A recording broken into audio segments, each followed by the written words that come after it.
इस धरना प्रदर्शन के कार्यक्रम में हमारे बीच उपस्थित हमारे जिला कांग्रेस कमेटी के सम्मानित अध्यक्ष भाई विनोद नेगी जी, मंचासीन हमारे विकासखंड पौड़ी, विकासखंड खलजीखाल, विकासखंड कोट, विकासखंड खिरसू, विकासखंड पाबो, विकासखंड एकेश्वर, विकासखंड चाकीसैंण से आए हुए कांग्रेस के सभी सम्मानित अध्यक्षगण और सम्मानित यहाँ पर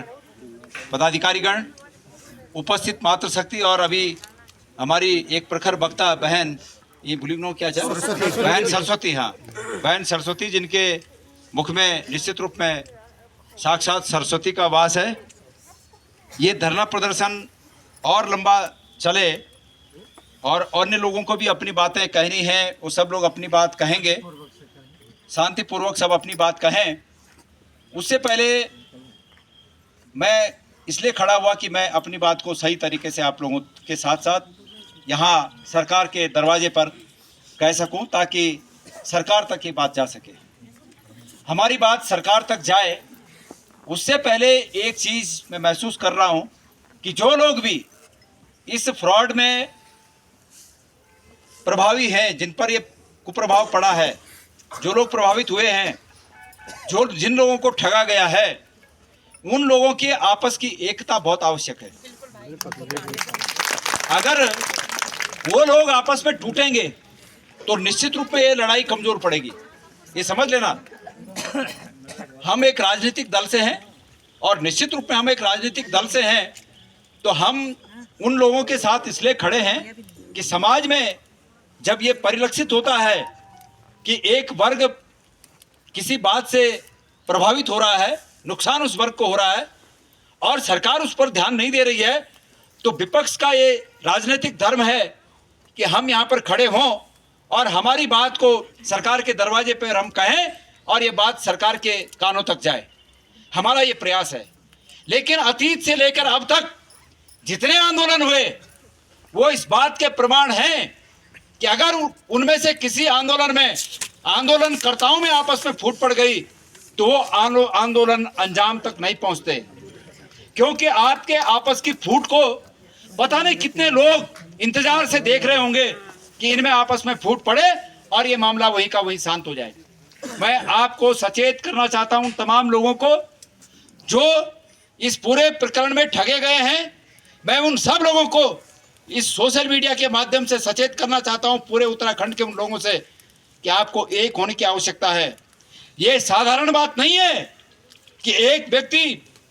दिल्ली के कृषि मंत्रालय से रजिस्ट्रेशन कराकर उत्तराखंड में सहकारी समिति के माध्यम से बैंकिंग का कारोबार करता है और खबरों में यह है कि वो 190 करोड़ रुपए लेके भाग गया, लेकिन हकीकत यह है कि आकलन को सही तरीके से नहीं किया गया है। जिस दिन घर घर से आदमी कहेगा कि मेरा इतना, तो ये टोटल कहीं हजारों करोड़ से ऊपर न पहुंचे।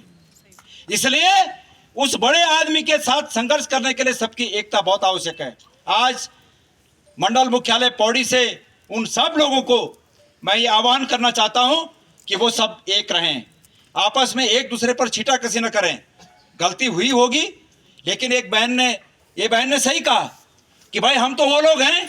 कि हमको हस्ताक्षर करने तक नहीं आते, लेकिन जिनको इस बात के लिए नियुक्त किया गया है कि वो जनता के साथ ठगी ना होने दें, वो क्या कानों में तेल डालकर सोए हुए थे? आज सरकार से लोग मांग ये कर रहे हैं, सरकार से ये नहीं मांग कर रहे हैं कि ये कैसे हुआ, सरकार से ये मांग ज्यादा कर रहे हैं कि जो हुआ, लेकिन कम से कम सरकार जागे और बैंकों में उस कंपनी का जहां भी पैसा पड़ा है और इस प्रदेश में और देश में जहां भी उनकी संपत्ति है, उस संपत्ति को अपने अधीन लेके और इन लोगों का पैसा वापस दिया जाए, ये मांग है। और मैं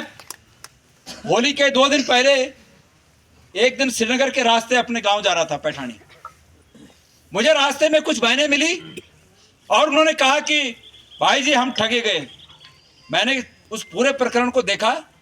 और मुझे लगा कि वास्तव में लोग ठगे गए, लेकिन जब मैंने देखा कि ये सहकारिता मंत्रालय के अधीन हुआ है तो मैंने उनसे कहा कि भाई तुम श्रीनगर के रहने वाले हो भूलियो, और श्रीनगर का ही सहकारिता मंत्री है, तो क्या तुमने कभी उनके पास ये खबर नहीं पहुंचाई कि भाई ये हमको ठगा गया है, इस मंत्रालय के अधीन एक रजिस्ट्रेशन किसी समिति ने करके और हमको ठग दिया? तो उन्होंने कहा कि हमने बात करने की कोशिश की लेकिन हम सफल नहीं हो पाए बात करने में। तो मैंने उनसे कहा कि परसों 13 तारीख को वो लोग होली खेलने के लिए श्रीनगर आ रहे हैं, और होली खेलने के लिए श्रीनगर आ रहे हैं, और मैं ऑन लाइव मतलब एक कैमरे के सामने बोल रहा हूं। मैंने उनसे कहा कि कोई बदतमीजी मत करना, निवेदन करना जाके, क्योंकि अगर आपने पहले ही जाके बदतमीजी कर दी तो होता है फिर मानव स्वभाव होता है, अगला आदमी भी इरिटेट होगा, बोलेगा भाई मैंने थोड़ी बोला था तुम्हें। लेकिन निवेदन करना जाके कि भाई हम ठगे गए हैं और हमारी रक्षा करना तुम्हारा काम है। ये सरकार इस फर्ज से मुंह नहीं मोड़ सकती कि अगर कोई व्यक्ति ठगा गया है तो उस ठगे गए व्यक्ति को न्याय दिलाए, ठग को उसके अपराध के लिए सजा दे, और जो ठगा गया है व्यक्ति उसको उससे वसूली करके उसका पैसा वापस दे। ये उसका कर्तव्य है सरकार का। इसलिए मैंने कहा कि जाना और निवेदन के साथ जाना। हमारी वो बहनें गई, उन्होंने निवेदन किया, लेकिन उनको कोई भी इस प्रकार का आश्वासन कि भाई हम सत्ता में हैं, वोट के टाइम तो बोल रहे हैं कि तुम्हारा वोट मोदी जी गुण है, इन बोलना कि वोट तुम्हारा मोदी जी गुण, और आज जब तुम पर भीड़ पड़ी तो तब कक्षी मोदी जी तब भी बोल रहा कि तुम चिंता नहीं करो, भूलो हम ये बात मोदी जी तक पहुंचा बोल देना, तब भी ये बात तो बोल रहा, सकारात्मक बात कर रहा कि ये बात तक का मोदी जी तक पहुंचा रहा, और तुम चिंता नहीं करा, जब तक दिल्ली गदी पर मोदी जी बैठा छे ना, इन बोल रहा कि तब तक तुम तब तक कोई दिक्कत नहीं हो रही, हम तुम दगड़ी न्याय करो ला। लेकिन अफसोस की बात है कि उन्होंने अपने फर्ज से विमुख हो गए, और जब फर्ज से विमुख हो गए तो मैं उत्तराखंड सरकार के उस कार्यालय में, जो कि मंडल मुख्यालय के नाम से यहाँ पर जाना जाता है, हालांकि ये मंडल मुख्यालय मोदी जी के कहने के पहले ही घाम ताप रहा है। मोदी जी तो पर्स बोले कि घाम तापो,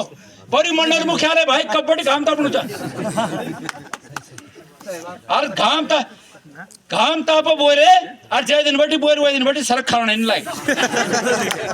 यू भी बस ठीक हुआ दिन बटी वो भी चले गया। अरे भाई मैं 4 दिन बटी घाम तापनु घुटतर सुनो छो मैं भैरव खाल पहुंचो या 2 दिन वो घाम तापलो, पर जय दिन बटी भगवान मल खिल बोले कि घाम तापा वो दिन बटी घाम भी नहीं होना। प्रश्न ये है कि आज इस मंडल मुख्यालय की हालत ऐसी क्यों हो गई? आपको याद होगा कि हमारी सरकार ने, भारतीय जनता पार्टी के सरकार ने, त्रिवेंद्र रावत जी जब मुख्यमंत्री थे, उन्होंने एक आयोग बनाया, पलायन आयोग, और उस पलायन आयोग का कार्यालय कहाँ खोला?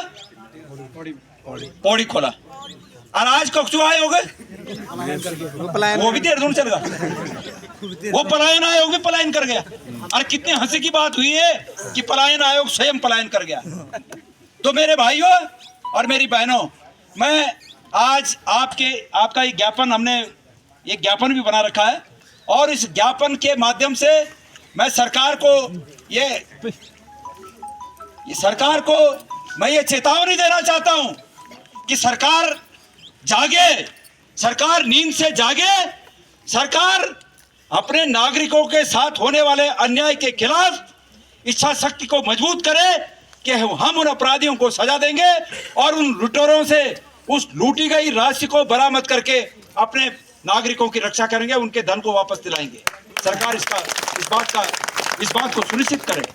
बड़े अफसोस की बात है कि हर जगह पर सरकार जो है दूसरे पर दोष मढ़ने का काम करती है,